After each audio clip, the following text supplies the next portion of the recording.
വഴിമുട്ടിയ India US വ്യാപാര കരാർ ഉടൻ ഉണ്ടാകുമോ എന്ന ചോദ്യങ്ങൾ പല കോണുകളിൽ നിന്നും ഉയർന്നു കേട്ടിരുന്നു.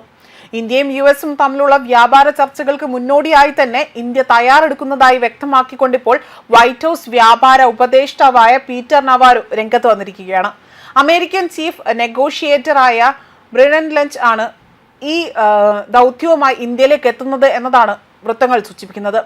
റഷ്യയിൽ നിന്ന് എണ്ണ വാങ്ങുന്നതിന് ഇന്ത്യക്ക് മേൽ ഏർപ്പെടുത്തിയ 50% ടാരിഫിന് പിന്നാലെയാണ് കൂടിക്കാഴ്ച. 2 മാസത്തിനകം കരാറിന്റെ ആദ്യഘട്ടം പൂർത്തിയാക്കാൻ ലക്ഷ്യമിടുന്നതായും വിവരങ്ങൾ പുറത്തുവരുന്നു. അതുമാത്രമല്ല, ഇനിയും ഇന്ത്യയുമായി പിണങ്ങി നിന്നാൽ അത് തങ്ങൾക്ക് വലിയ അപകടങ്ങൾ വിളിച്ചു വരുത്തുമെന്ന് ബോധ്യമായതോടുകൂടി തന്നെ വീണ്ടും ചർച്ചകൾക്ക് കളം ഒരുങ്ങുകയാണ്. ഡൊണാൾഡ് ട്രംപിന്റെയും നരേന്ദ്രമോദിയുടെയും സൗഹൃദ ബന്ധം മെച്ചപ്പെടുത്തുന്നതിനെ തുടർന്നുകൊണ്ടാണ് ചർച്ചകൾ വീണ്ടും ആരംഭിക്കുന്നതായി വിലയിരുത്തപ്പെടുന്നത്. വ്യാപാര വകുപ്പ് സ്പെഷ്യൽ സെക്രട്ടറി കൂടിയായ രാജേഷ് അഗർവാളുമായി തന്നെ ബ്രിട്ടൻ ലിഞ്ച് ആകട്ടെ ഔദ്യോഗിക ചർച്ചകൾ നടത്തും. റഷ്യയിൽ നിന്ന് എണ്ണ വാങ്ങുന്നതിന് ഇന്ത്യക്ക് മേൽ അമേരിക്ക ഏർപ്പെടുത്തിയ 50% ടാരിഫുകൾക്ക് പിന്നാലെയായിരുന്നു ഈ കൂടിക്കാഴ്ച നടക്കാൻ പോകുന്നത്. ഒക്ടോബർ-നവംബർ മാസത്തോടു കൂടി തന്നെ കരാറിന്റെ ആദ്യഘട്ടം പൂർത്തിയാക്കുമെന്നും ഇരു രാജ്യങ്ങളുടെയും ലക്ഷ്യമായി പറയപ്പെടുന്നു. സൗത്ത് ആൻഡ് സെൻട്രൽ ഏഷ്യയിലെ US സ്റ്റേറ്റ് റെപ്രസെന്റേറ്റീവ് കൂടിയാണ് ബ്രിട്ടൻ ലിഞ്ച്. കഴിഞ്ഞ മാസം 25-നും 29-നും ഇടയിൽ US സംഘം ഇന്ത്യ സന്ദർശിക്കാൻ തീരുമാനമെടുത്തിരുന്നു. എന്നാൽ ഇന്ത്യയിൽ നിന്നും ഒരു ഔദ്യോഗിക അറിയിപ്പ് വരാത്തതിനെ തുടർന്ന് തന്നെ പിന്നീട് ആ ദൗത്യം മാറ്റിവെക്കുകയാണ് ചെയ്തത്. എന്നാൽ റഷ്യയിൽ നിന്നും എണ്ണ വാങ്ങുന്നതിന് ഇന്ത്യക്ക് മേൽ അമേരിക്ക ടാരിഫ് ചുമത്തിയതിനെ തുടർന്ന് സന്ദർശനം റദ്ദാക്കുകയാണ് ചെയ്തത്. ഓഗസ്റ്റ് ആദ്യവാരം തന്നെ ഇന്ത്യക്കെതിരെ 25% ചുമത്തിയ US ആകട്ടെ റഷ്യയിൽ നിന്നും എണ്ണ വാങ്ങുന്നു എന്നത് കാട്ടിക്കൊണ്ട് പിഴയായി ഓഗസ്റ്റ് 27-ന് വീണ്ടും 25% ടാരിഫ് കൂടി ചുമത്തി.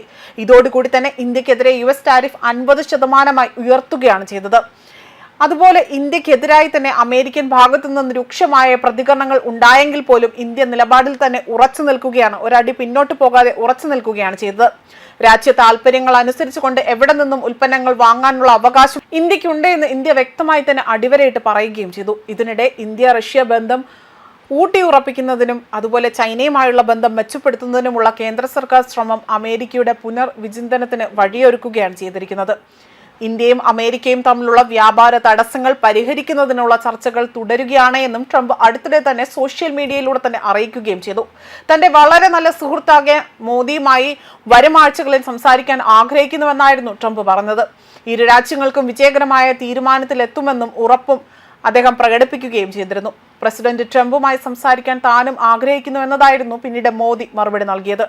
രണ്ട് ജനതയ്ക്കും കൂടുതൽ തിളക്കമാർന്നതും അതുപോലെ സമൃദ്ധവുമായതുമായ ഭാവി ഉറപ്പാക്കാൻ ഒരുമിച്ച് പ്രവർത്തിക്കുവാനും മോദി ഇവിടെ വ്യക്തമാക്കുന്നതായുള്ള റിപ്പോർട്ടുകളാണ് കഴിഞ്ഞ ദിവസങ്ങളിലൊക്കെ പുറത്തു വന്നത്.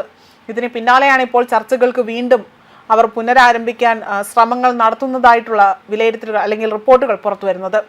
ന്യൂസ് ഡെസ്ക് കർമ്മ ന്യൂസ്.